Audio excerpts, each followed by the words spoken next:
1947 में जॾहिं पाकिस्तान ठहियो उन में 4 सूबा पंजाब, सरहद, बलोचिस्तान ऐं सिंध खे शामिल कयो वियो।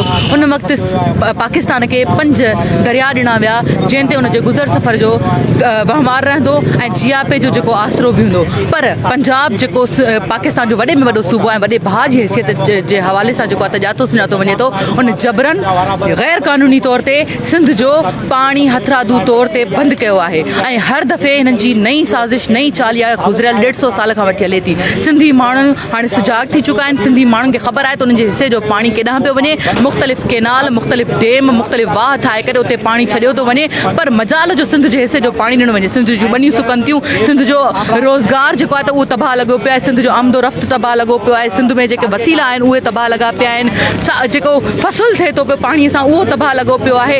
लाड़ वारा पासा ॾिसो, उहे कलराठी ज़मीन थी वई आहे, सुकी वई आहे। उते मजाल जो को पाणी छॾिजे, वाटर सुकी विया आहिनि। हथरादू तौर ते पाणी चोरी करण जी साज़िश कई पई वञे। सिंधी माण्हू सम्झनि था त सिंध सां इहो मात्रेलीमा वैसा घाती वारो सलूक आहे। क़ानूनी तौर ते बि असीं सुजाग आहियूं, आइनी तौर ते बि असीं सुजाग आहियूं, समाजी तौर ते बि असीं सुजाग आहियूं। नेशनल इंटरनेशनल कानून बि ईअं चवे थो, दुनिया जो हर कानून चवे थो त जितां जो पाणी आहे उनखे हिनजे हिसे जो पाणी ॾिनो वञे। सिंध सूबे में आबादगारी तमामु घणे तइदाद में थिए थी पई।